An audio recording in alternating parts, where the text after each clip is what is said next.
Welcome back. As promised, we've got Ian on deck to take a look at the reboot of the Devil May Cry franchise, Devil May Cry DmC.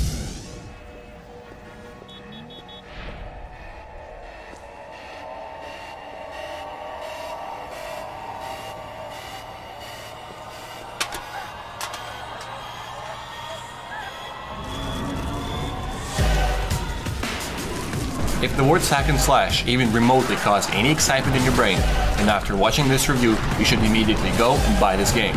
And no, I am not paid to advertise Devil May Cry. It's just actually that good and fun. As for those of you who already know what the Devil May Cry series is all about, all I have to say is this: Dante's back in all of his glory. DmC Devil May Cry is a hack-and-slash video game developed by UK-based Ninja Theory and published by Capcom for PlayStation 3, Xbox 360 and Microsoft Windows. The game was announced back in 2010 during the Tokyo Game Show and was marked as a rebirth of the series. This remake of the game features a brand new Unreal Engine with spectacular graphics and truly awesome scenery and atmosphere. The remake by Ninja Theory was actually requested by Capcom themselves and resulted in the game being developed from a Western perspective, in contrast with previous titles in the series. And while the outer shell may be different as it is made by a new developer, the inner workings and mainly the gameplay was held true to previous games, which should keep loyal fans of the series happy. And speaking of the fans, the initial fan reaction to the new title was widely negative, mainly as a result of Dante's redesign. However, once the game was actually released, it received a barrage of positive reviews which praised everything about the game, including Dante's new look. My name is Dante. DmC is set in an alternative reality in the Devil May Cry timeline. The game focuses on Dante, a young guy with supernatural powers who finds himself under attack by a seemingly sentient town known as Limbo City, which is populated by a variety of demons and other horrible things, all of which you will face in due time. No matter what your enemy is, Dante remains the ultimate badass. The Rebellion sword is still his best friend, along with his twin pistols Ebony and Ivory. As usual, you also get a few other weapons to slash, pound and rip demons apart. Dante's origin is also changed in this game. This time he's not half human, instead he's half angel.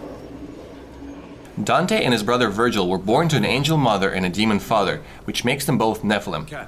Being a product of merging of the two worlds, the Nephilim are an ancient species capable of slaying the Demon King, the main villain of the game, who goes by the name of Mundus. Mundus is the ultimate bad guy and he deceptively controls the whole world through human weaknesses, constant surveillance, media, and a worldwide soft drink that clouds and controls the minds of humans.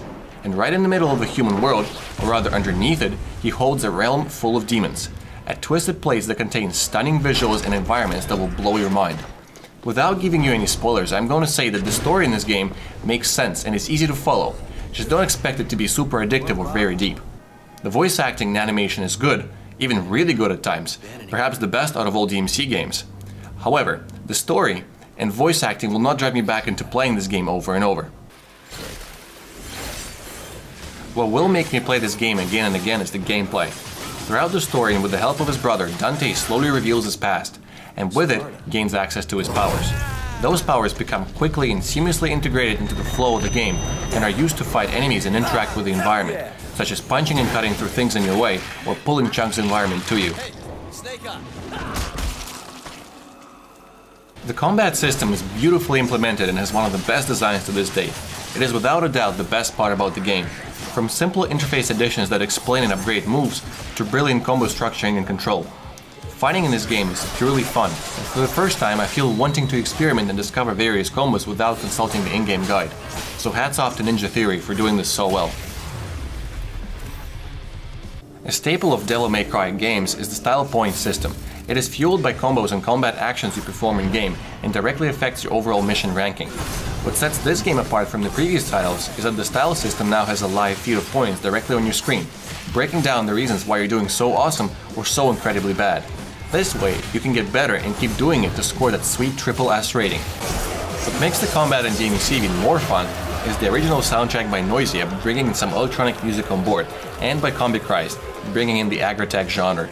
The music becomes so integrated into the game that some environments actually respond to music and the beat, pumping you up for some demon slaying. In parts of the game, the soundtrack acts as a warning sign that something is about to happen. Your ears will remain pleased throughout the game, just like your eyes. Whoa. Someone doesn't want me here. Before the official release, Capcom promised a free DLC package adding a Bloody Palace mode into the game, which is essentially 100 levels of very high difficulty survival mode, adding hours and hours of additional gameplay that will punish you for every wrong move. Shortly after the first DLC package, Capcom will release the first story-driven DLC, titled Virgil's Downfall, allowing you to play as Dante's twin brother, Virgil. If you pre-ordered DmC, you are supposed to have a code for a free download, otherwise you'll have to spend a couple bucks to get it. You don't with a god. I will be honest, as a long-time Devil May Cry fan, I was not completely confident in Ninja's Theory ability in giving the series the best treatment in their remake. After playing the game, my fears were completely abandoned. The game has an amazing combat system, mind-blowing world, and above all, it has Dante, who, yes, looks a bit different from the look we're all used to, but packs just as much attitude and style as the original Dante. Put a spin on this. This game is full of action, and the story will take you for a fun journey, although a short one, which is perhaps my biggest complaint about the game, with a single-player campaign taking about 8 hours to complete. However, with the replayability of this game and all the additional content that is promised to come out, you can spend many more hours in demon slaying, and nobody will say no to that, which is exactly why I'm recommending this game.